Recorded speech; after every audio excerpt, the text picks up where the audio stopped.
So this video will contain some spoilers, and for those who do continue watching the video, please respect and be mindful of those who want to keep information to a small amount. And I hope you enjoy the video. No spoilers! Hello, Pony. So today what I'll be doing today is a review on All Bottled Up. Now I mentioned in Celestial White that I was gonna make a part two. Now I don't know, this doesn't really count as a part two per se. I just made it a part two. I didn't make it sound like a part two because I mean this is the first time we actually had like a separate episode for the first two episodes. But I still felt like I had to do it like a part two, even though it wasn't. But anyways, this episode was kind of in the mix. I mean, there was some good, there was some in the middle, and there was some stuff that maybe the MLP producers could have made it better. So I guess what I can start off with is how is this whole thing that started off that kind of started was basically Tracy learning about like new magic and spells. So this is something that I kind of like enjoyed a little bit because Starlight was explaining on how magic exactly like works, I guess. How, like, for example for if you how Trixie tried to turn that salt shaker into a teacup, and it's not just about like actually turning that thing into a teacup. You actually have to picture it in your mind, which and then we have that teleportation spell where Starlight explains that whenever Trixie does like a disappearing spell, it's not really a disappearing spell, it's more of a teleportation spell,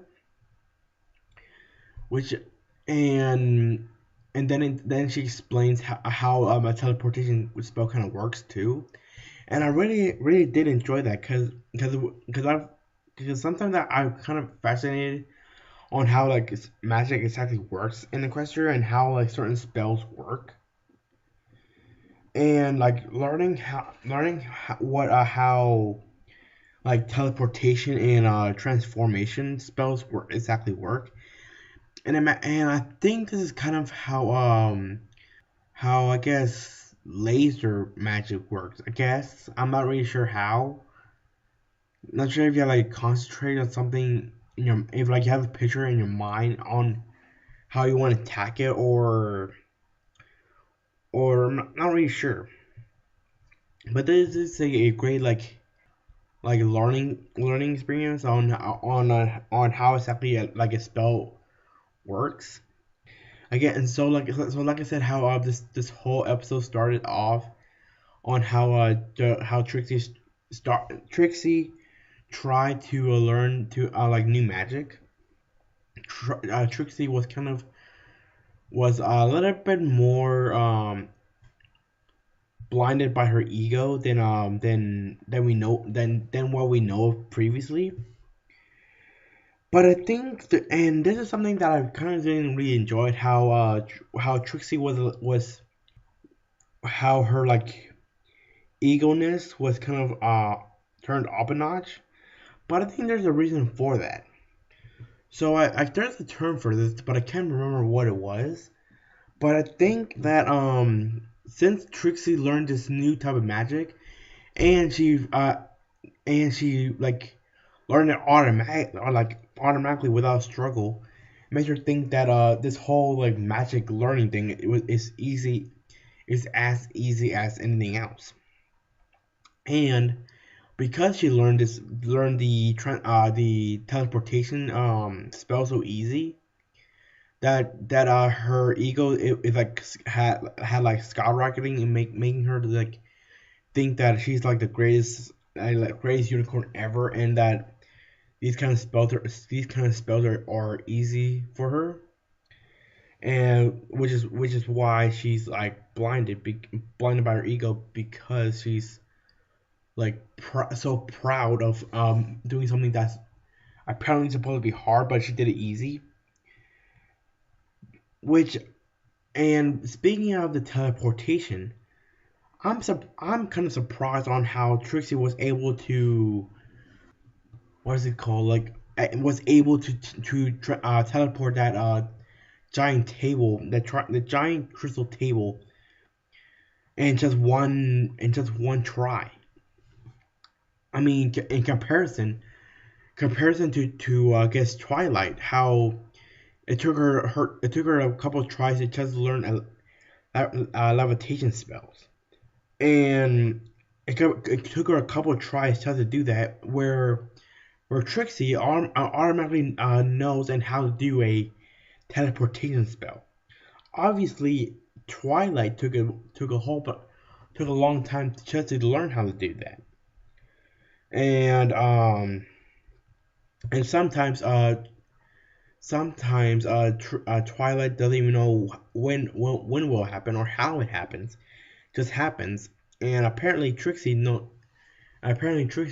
does that as ease, and like I said, how easy Trixie was able to teleport that giant table somewhere makes you wonder how much more powerful her magic actually is. If she's able to teleport such a giant object to somewhere that apparently took her a while to think of where she actually teleported to. So, speaking of the magic that we're talking about right now, so in the very be- and so in the very beginning of the episode, how Trixie tried to turn that the salt shaker into a teacup, and then going crazy on telling transforming everything into a teacup, and then turns the cupcakes into teacups, or at least one of them. Which that moment right there was probably the most funniest part out of the whole episode. But also this that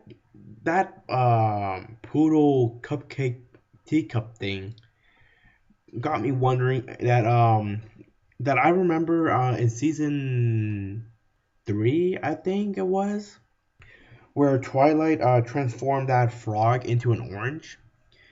Now it makes me wonder if that frog orange creature is still out there, still like living out there somewhere, or has it rotted already?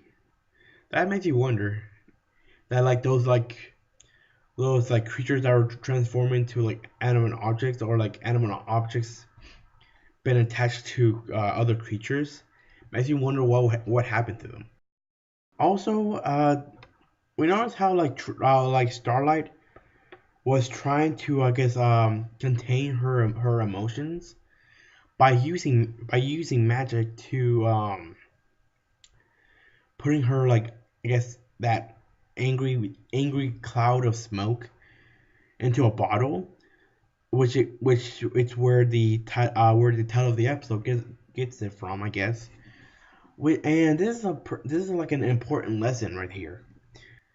The illustration is way more better, like easier to show than actually telling.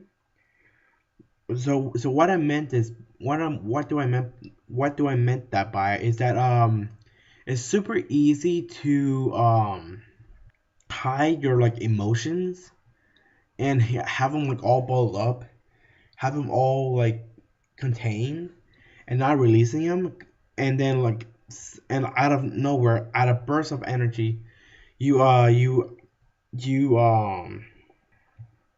show them out but without thinking of what will happen to other people that are around you. And this is something that I'm pretty sure like a lot of people will, like, probably have experienced that, like, where they someone have bottled up, like, either anger, like they try so hard to not to show their anger, but but at the point where, like, they just couldn't take it anymore and just let it all out. And that can be kind of destructive, because it's very important to talk about what you're feeling at the moment, whether it's being angry or sad or depressed or even happy at times.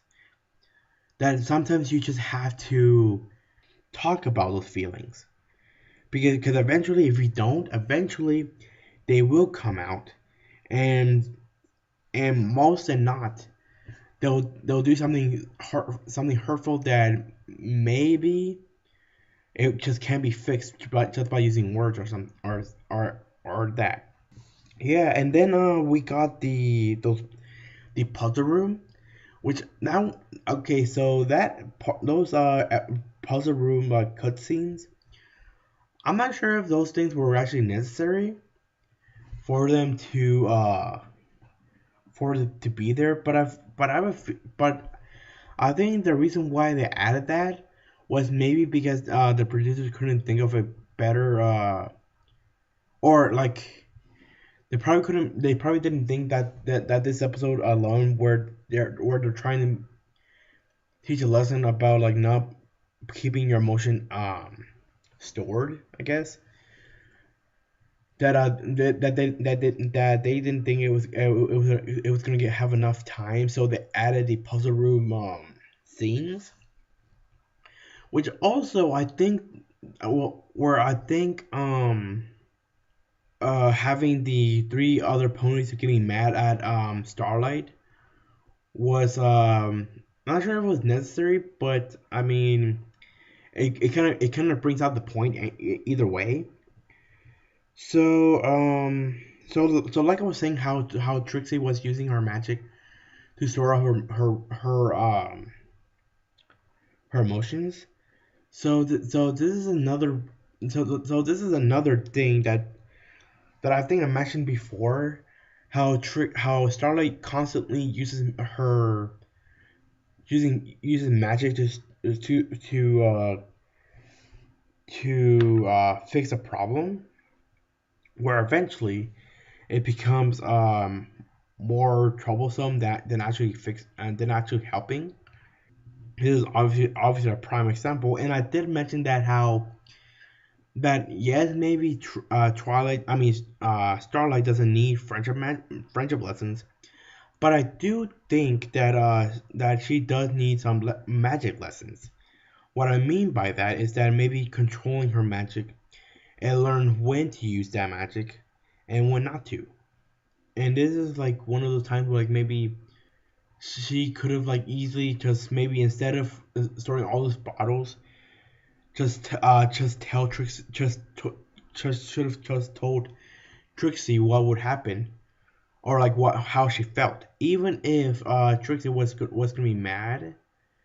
Well, I mean, actually that's kind of understandable, but it still is not healthy for what Trixie for Starlight to do, was to bottle up her her emotions, where at the point where she's completely exhausted from containing her anger and her feelings towards Trixie.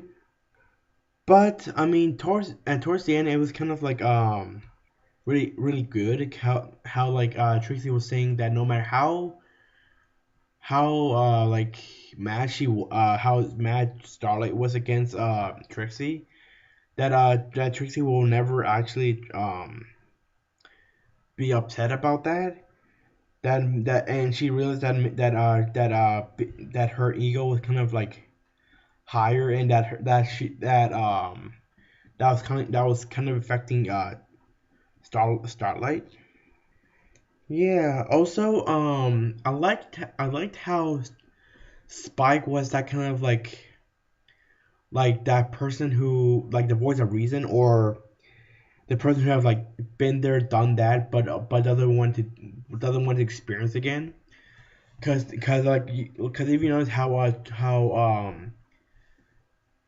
right before Starlight does her transformations, I mean her teleportation spell, that Spike says, let me get out of the way, or get out of the way, or something like that, and he goes all the way back, all the way to the opposite side of the hall, which says a lot about, I guess, Spike and maybe Twilight, because I'm pretty sure that Twilight, that Spike has been there plenty of times, where like Twilight is learning a new spell, and she fails at like multiple times, and even though Trixie used a table as a as like a test subject, I'm pretty sure Twilight used Spike plenty of times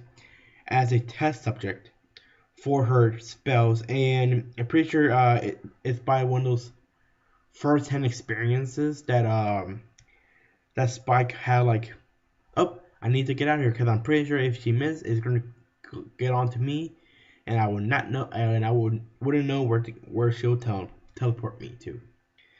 And I'm pretty sure Spike has been there before. And then we got that same feeling when Starlight enters the kitchen, or at least I think that was the kitchen, and goes in there and arrives with the red anger magic smoke, and then Spike asked if she was okay, and obviously he obviously noticed the smoke, the red smoke, and then Starlight explains the probably the reason for it, and then Spike says, I've been there before, and I'm pretty sure, and which again explains how, like, that probably Spike has been there before, where like Twilight is followed up with anger, and she has to restore it in some way, shape, or form, probably. Spike has been living for Twilight for such a long time that there's like no doubt that Spike has experienced at least some of that stuff. So yeah, so again, there were some mixed feelings for about this episode, but overall, I did enjoy. And even though as I said, there wasn't this episode wasn't really, I guess, like my favorite, but I did enjoy it. I did enjoy it. But yeah, that's all I have to say, and I will see you guys later. Stay pony, my friend.